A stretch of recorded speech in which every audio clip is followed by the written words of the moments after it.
আমি ভাবতে পারছি না দেবরাজ,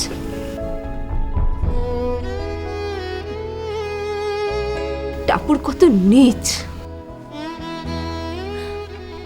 তুমি কত ভালো Devraj. I love you, I love you. চিন্তা করো না।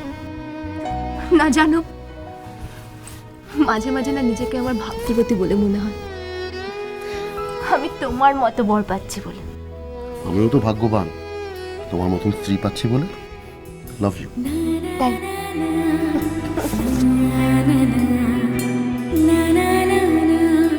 তুই যা বলছিস ঠিক বলছিস, এক বর্ণ ভুল বলছিস। প্রমাণ দেখাতে পারবি? ইয়েস। আমি না, অর্ক। অর্ক, শোনো,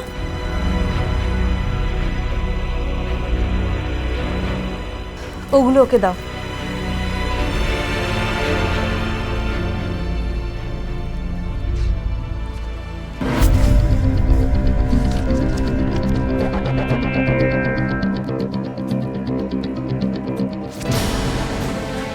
কুসুম, তুই তো একেবারে কেল্লাফাতে করে দিয়েছিস রে।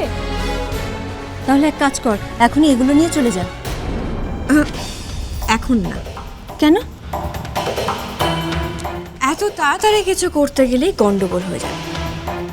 ঠিক সময় ধরতে হবে। বিয়ে তো ভাঙবে, ম্যারেজ রেজিস্টার।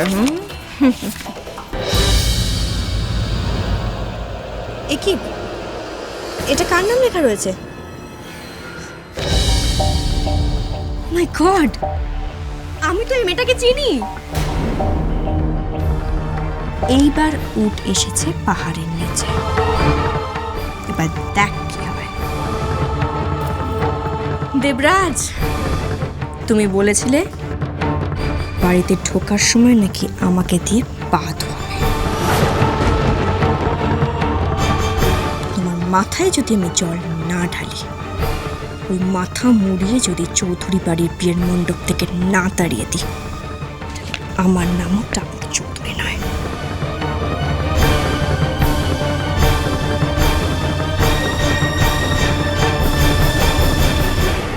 এই, আমরা হানিমুনে কোথায় যাব? তুমি বলো। সুইজারল্যান্ড নিয়ে যাবে আমাকে?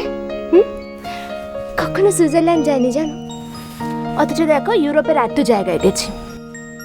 তারপর ব্যাংকক গেছি, থাইল্যান্ড গেছি, জমান গেছি, ইউএসএ কত জায়গায় গেছি, কিন্তু সুইজারল্যান্ড নয়। নিয়ে যাবে আমাকে? জো হুকুম। ডান। ডান। ওকে, তাহলে মিস্টার, এর থেকেও একটা বড় বাড়ি কিনবে? কিনবো। কিনবে? আর বিয়ের আগে একটা বড় কার, একটা হিউজ সেডান কার কিনবে? কিনবো। তুমি যা যা চাইবে তাই তাই পাবা। এমন কোনো স্বপ্ন থাকবে না তোমার যেটা আমি পূরণ করবো না, ডার্লিং। রিয়েলি? আর ও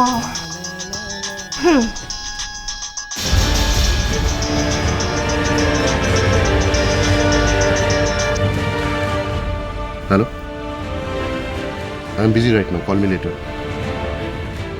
কার ফোন ছিল? ওই আমার একটা অফিস স্টাফ। অফিস স্টাফের? সো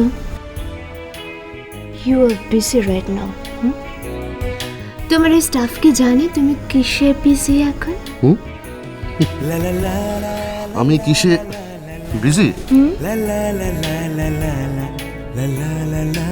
আমি এখন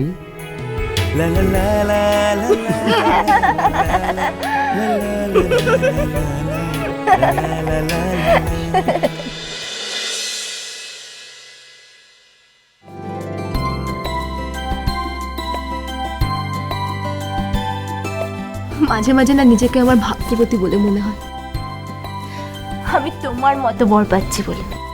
আমিও তো ভাগ্যবান, তোমার মতন স্ত্রী পাচ্ছি বলে।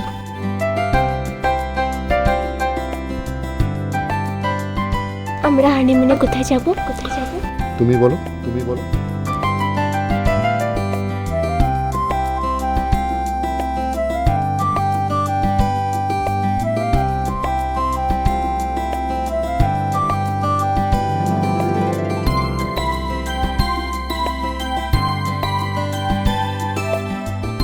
কখনো সুইজারল্যান্ড যাইনি জানো, অথচ দেখো ইউরোপের এত জায়গায় গেছি, তারপর ব্যাংকক গেছি, থাইল্যান্ড গেছি, জর্মান গেছি, ইউএসএ কত জায়গায় গেছি, কিন্তু সুইজারল্যান্ড নয়।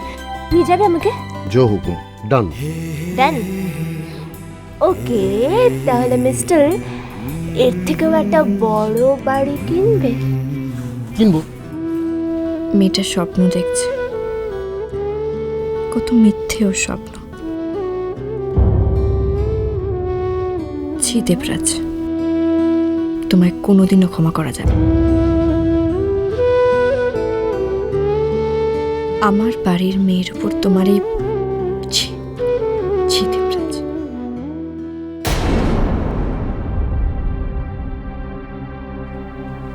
আড়াল থেকে দাঁড়িয়ে কি দেখছিলে? কিছু না। এমন অবস্থা হয়েছে যে পায়েলের সামনে দাঁড়াবার সাহসটুকুও তোমার নেই, তাই তো? না, সেরকম কিছু না। আমি শুধুমাত্র কি? বিয়েতে তুমি থাকছো না। শুনলাম পায়েল নাকি তোমায় বলেছে ওর বিয়েতে তোমায় না থাকতে। হ্যাঁ হ্যাঁ বলেছে, কিন্তু আমি আমার কর্তব্য করে দেব। মানে বিয়েতে তো অনেক লোকজন থাকবে, তাদের খাওয়া দাওয়া রান্না বান্না সবই করতে হবে। আমি সেগুলো হাতে হাতে তুলে নেব, যাতে কেউ বলতে না পারে যে বাড়ির বউ কোনো কাজ না করে ননদের বিয়ে থেকে দূরে ছিল। আর হ্যাঁ, পায়েল দিয়ে আমাকে আর আমার স্বামীকে বিয়েতে না থাকতে বলেছে, কিন্তু আমি আমার কর্তব্য করব।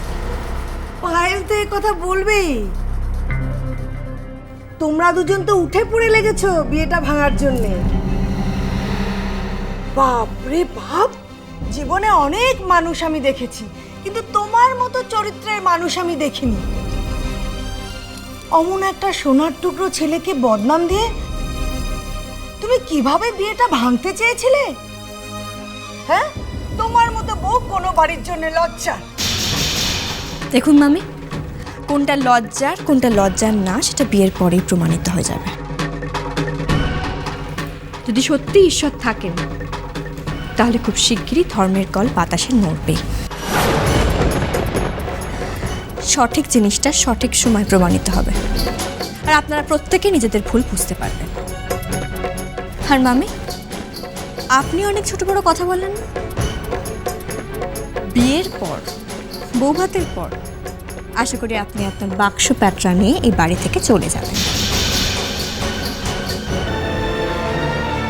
দেখলি দেখলি কত বড় স্পর্ধা। মামি চুপ করো, এখন এসব বস্তু কিচ্ছু বলো না। সামনে বিয়ে লাগছে, বুঝতে পেরেছো? আরে ছি চাকরের তো দরকার হবে। শুনলে না কি বললো?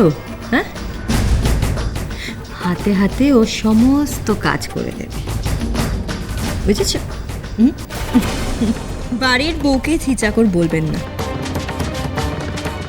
আর আমি শুনেছি আপনার মা নাকি খুব ভালো মানুষ ছিলেন, সব কাজ নিজের হাতে করতেন। আশা করি নিজের মাকে আপনি ছিচাকর বলে অসম্মানিত করবেন না।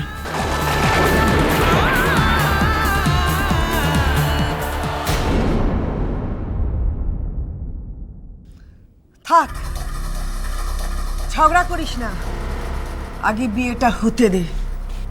আমি পায়েলকে বলবো যখন দিরাগমনে আসবে, সন্দীপ আর টাপুরকে যেন এখান থেকে সরিয়ে নেওয়া হয়।